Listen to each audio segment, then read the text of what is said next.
Então vamos ver um exemplo aqui. Uma coluna de concreto é construída utilizando a técnica de protensão. O concreto é curado em torno dos cabos de aço previamente tensionados. Após a cura, a tensão nos cabos é removida, fazendo com que o concreto se mantenha sob compressão, assumindo uma aplicação com carregamento P excêntrico e desvio E igual a H sobre 3, determine a força F, que deve ser aplicada nos cabos durante a cura. Bom, então o que essa questão está falando? Ela está falando de uma técnica, né, que chama protensão, na qual a gente vai ter um molde para a nossa coluna. E a gente vai construir a nossa coluna de concreto com cabos de aço passando por ela.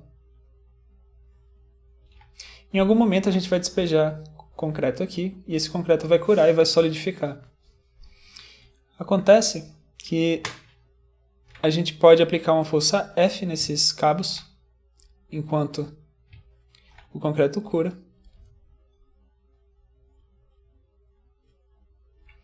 Então a gente vai aplicar essa força F, de modo que, enquanto a força F é aplicada, a gente despeja o concreto nesse molde e espera ele curar.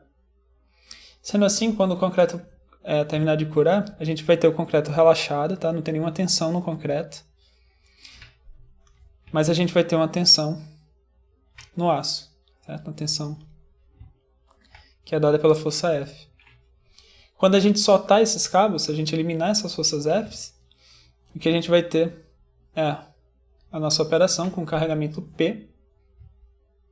Então é um carregamento excêntrico P, que a gente pode modelar como se fosse um carregamento no meio P e um momento M igual a P vezes Z. Tá? Então a gente vai ter essa aplicação aqui.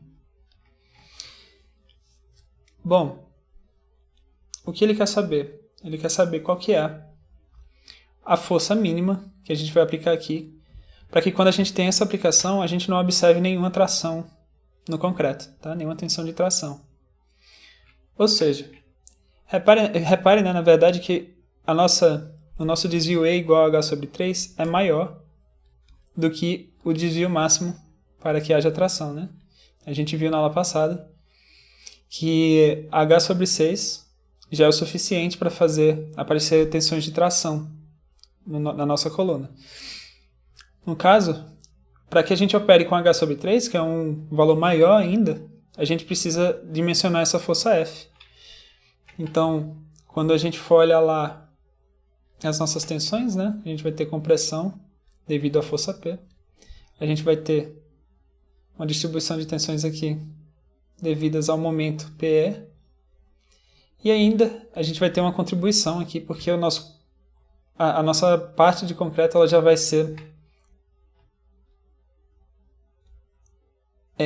sem carregamento, ela já teria uma compressão natural, né? Lembrando que quando a gente eliminar essas forças F, o nosso cabo de aço vai contrair e vai contrair junto o concreto, né? Eles vão entrar numa posição de equilíbrio, de modo que naturalmente, sem aplicação de nenhuma força, a gente já observaria tensões de compressão nessa coluna.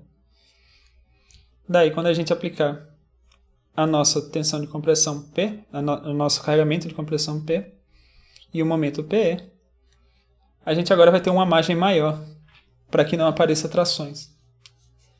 Certo? Se a gente fosse comparar com aquele gráfico que a gente mostrou na aula passada, a gente adicionaria mais uma parcelinha aqui devido à compressão inicial do concreto. Então tenta resolver aí e eu vou mostrar a resposta.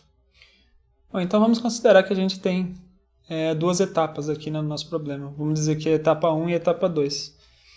Na etapa 1 a gente vai ter a nossa coluna sob um carregamento axial igual a F.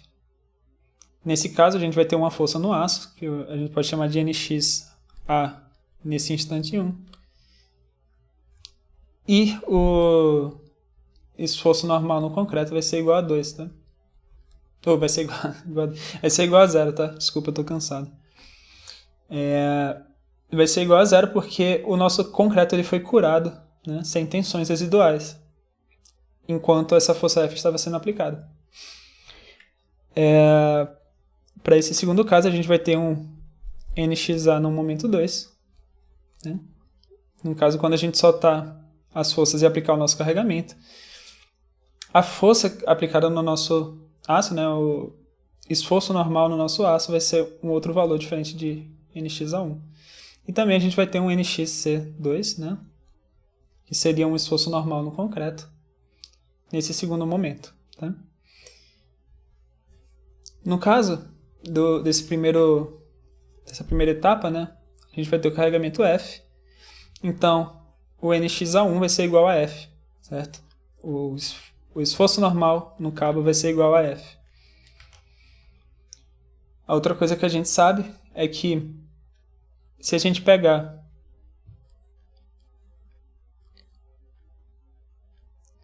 antes da cura, né, a gente teria o nosso cabo de aço assim. A gente aplicou uma força F, e quando a gente aplicou a força F, esse carinha aqui distendeu até ficar do comprimento do nosso molde, certo? A gente não sabe qual que é esse comprimento inicial. Vamos supor que a gente sabe quem que é o comprimento final, né? Que é L. Seria o comprimento do nosso molde. Bom, nesse caso, o que a gente pode afirmar é que esse L0A, tá? Que é essa distância aqui original, L0A, esse valor aqui, tá? Mais o deslocamento observado, que eu vou chamar de UA, no momento 1, né? Nessa etapa 1, tem que ser igual a L. Tá? Então, o comprimento inicial mais o ΔL tem que ser igual a L. Só que a gente sabe que o A é NXA naquele instante 1, vezes L0A, dividido por EA, né? No caso, o E é E2 e a área é 6, 1, 2, 3, 4, 5, 6, vezes a área de um fio de aço, tá? A área de seção de um fio de aço. Agora, no segundo momento, o nosso carregamento vai ser o carregamento P, né? Que vai produzir um momento também igual a PE. Por equilíbrio de forças, a gente sabe que o esforço normal no aço mais o esforço normal no concreto tem que ser igual a menos P, né? Deixa eu só corrigir aqui, tá? Que o P, na verdade, é de compressão. Eu estou já assumindo esse sentido, tá? Para combinar com o que a gente viu na outra aula.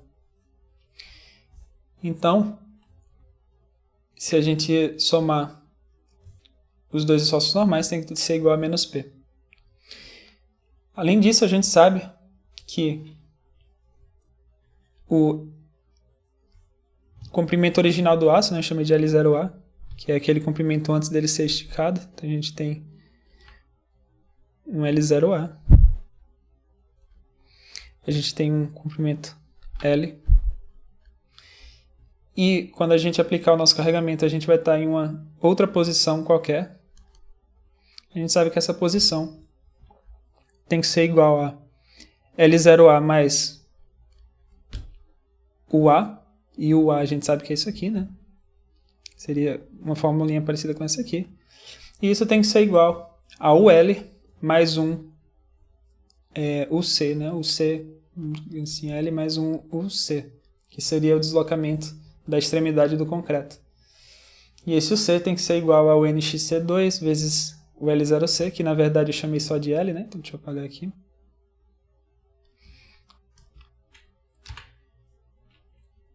Então a gente tem mais uma equaçãozinha para trabalhar. Bom, e para fechar, né, todas as equações que a gente precisa, a gente quer garantir que a tração em y igual a h menos 2, né, ou seja, na extremidade, onde poderia aparecer tração, é só olhar na última aula, né, aqueles gráficos. Se a gente tiver um caso limite, a gente vai ter na resultante das trações, na resultante das tensões normais, algo assim, né, você vai ter tensão zero na extremidade inferior. Então, esse carinha aqui vai ser igual a zero, para a gente encontrar qual que é o F mínimo para que isso aconteça. Bom, para fazer isso é só considerar as tensões normais em y igual a menos h sobre 2, né? Que eu estou usando aquela formulinha, né? Momento fletor vezes y sobre i. A gente sabe que o momento fletor é PE, que tem um menos na frente, né? Aqui tem um PE. E o y vai ser igual a menos h sobre 2, e o momento de inércia vai ser bh ao cubo sobre 12, porque a gente tem uma seção retangular. Isso mais o nxc sobre bh, né, que seria a tensão no aço, ou desculpa, a tensão no concreto, sobre bh.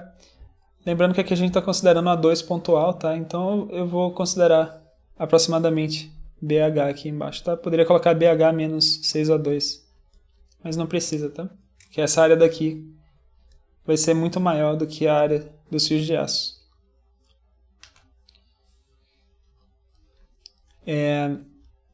A gente sabe que é igual a H sobre 3, então se a gente substituir aqui, a gente vai encontrar essa expressão. Beleza?